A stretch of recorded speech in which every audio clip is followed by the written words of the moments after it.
maybe, because I'm going back and playing a lot of games that I haven't picked up in many years. Maybe I'll go back and see 76 for a bit. It will be the third time I try jumping into the game, but I know that they've done a lot of updates. Third time's a charm, Nathan. Third time's a charm. Maybe eventually I'll be happy with it.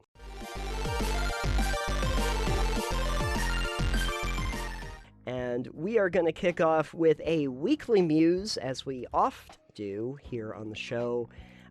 Because, Alex, you want to tell them what we are musing about this week? Sure, I can. I found an article. I think you found one of your own as well. But we had done a section a while back about.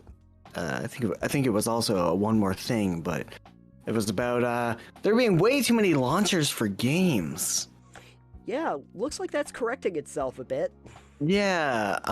So Bethesda's launcher will be shutting down come May. And the world rejoiced. Yes, because apparently it wasn't very useful. People were not very happy with it.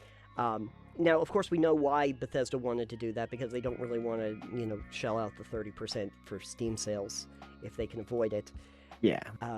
But it wasn't going very well, and of course the first question that everybody has is, wait, if I actually did buy stuff on the Bethesda launcher, one, why? But two, why did I do this? Why did I do that? But also, if you did, am I going to lose my data? And the answer is no, because all of this is going to be getting transferred over to Steam. You can transfer it over, including your wallet and any of the stuff that you have bought. So I guess there's something. There's something. I guess. Friends lists also are going to go with you, so, some manual transfers are going to be required. But most save games will also transfer over to Steam. Interestingly enough, there is one exception to your save games transferring over to Steam. Fallout 76. No, we'll get into 76 in a second, though. That's a whole kettle of fish. No, Wolfenstein Youngblood. Don't know why. Oh, okay. Yeah, who? I don't know. You never played Wolfenstein. Have you played any Wolfenstein games? Not since they were fake 3D graphics. Not since they were fake 3D graphics? Oh, yeah. Okay. You remember them when they were the sprites, the old ones. Yeah. Okay. And so you haven't played, like, the machine game ones from the modern day. Okay, I have. No. I've played those. They were good, and then Youngblood came along. I didn't mind it, but it wasn't the best. It wasn't the best. But anyway, so existing Bethesda.net accounts aren't going to go away from the PC Gamer article. They will continue to exist and be used to log into games and services that require it, like, speaking of which, Fallout 76. Which actually led me to a different article that was about 76, because people are probably wondering about that. They're saying that 76 is going to have all of your data and everything sent over, and people will be able to get it on Steam. And my thought is, yes, because everything else that they've said about that game has worked out perfectly. Well, I mean, I don't see how that would be an issue itself, because it's not like they're taking the servers for 76 and migrating those servers to somewhere else or changing the data on them. Yeah. They're just kind of just like launching the game from Steam, so Steam needs to have access to those servers for that. Sure. I don't feel like it should be an issue. I don't really know much about server logistics, however. Right. Well, the only thing that I would worry about is if they had any problems with crossplay. Because if it was like one platform to another platform and you were playing it on one, but I think that they pretty much built it as I would certainly hope they built it as a cross-platform in the first place. 76, they are trying to allay any fears and say that everything that you've had will indeed transfer over. No word if you are a Fallout First subscriber, if you have anything anyway. But that's a whole other issue. you will be able to continue to play Fallout 76 again. If you are. Well, yeah, the people that are. I keep thinking to myself, maybe, because I'm going back and playing a lot of games that I haven't picked up in many years. Maybe I'll go back and see 76 for a bit.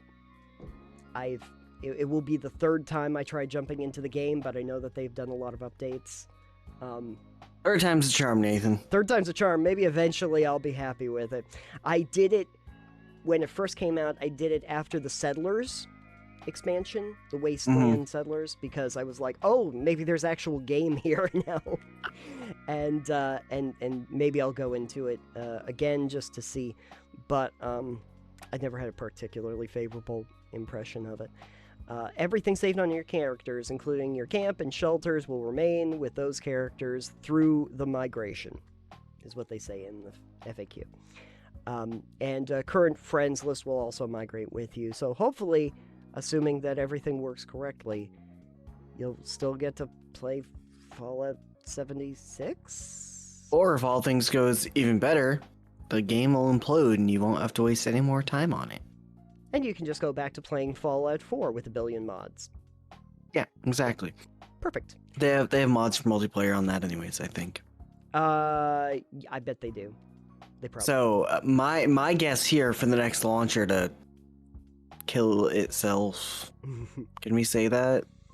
The next launcher to slowly die. Yeah, to slowly die. Hopefully Origin. I don't really know how Origin is doing. I don't know. The only thing I ever use Origin for is for The Sims, because I own them through Origin. Well, the other reason I wonder about Origin is that EA also has EA Play, and it seems like that's what they're banking on. That's the one that's integrated into Xbox Game Pass anyway. So, like, I have Game Pass. EA Play is included in it. It just is. And I basically have access to an entire library of EA games, so I don't know why Origin exists. I don't know. I think it's an older one. Do you remember games for Windows Live? Yeah, tell me about it. That died pretty great. Yeah. Oh, here's a fun one that I have to occasionally use is the Amazon Game Store. Have you ever... jeez.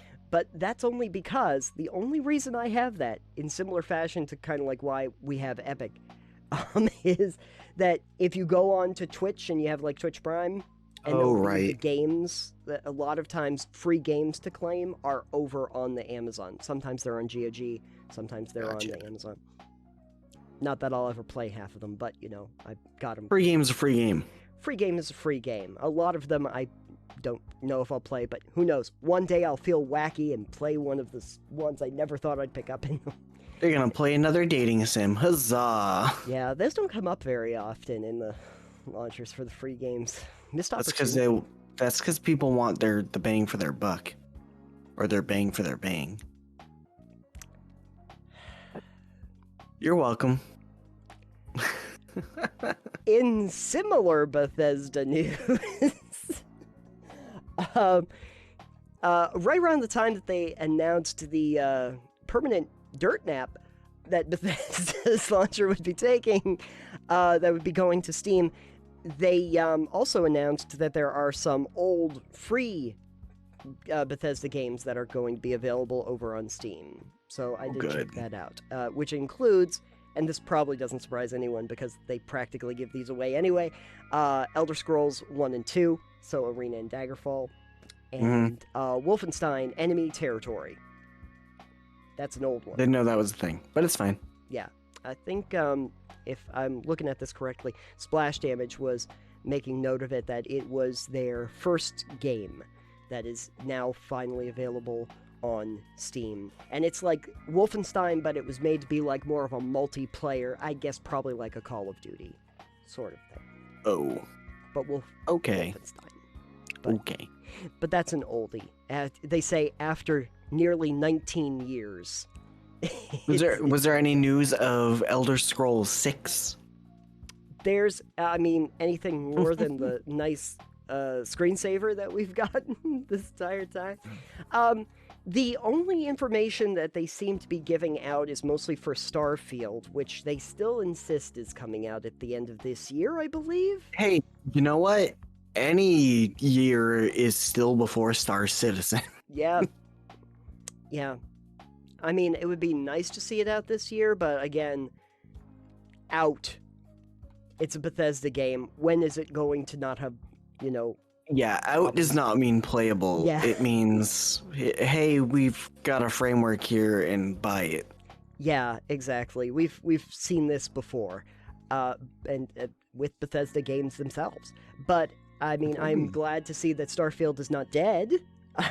But also the maybe the launcher is kind of part of this, is that Bethesda really does need, at least Bethesda Game Studios, really do need like a solid win soon. I think a lot of companies are in that boat right now. Yeah.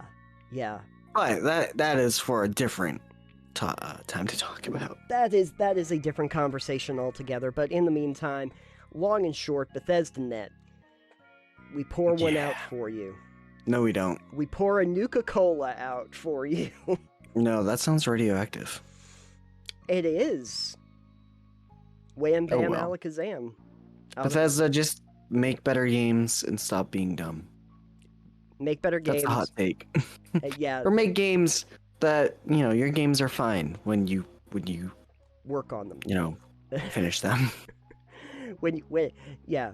Bethesda, remember when you made like excellent titles and then you sold out for a bit?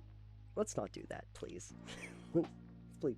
I mean, hey, look, they did say that like Starfield is supposed to be a single player focused experience. So hey, already looking good. I appreciate that.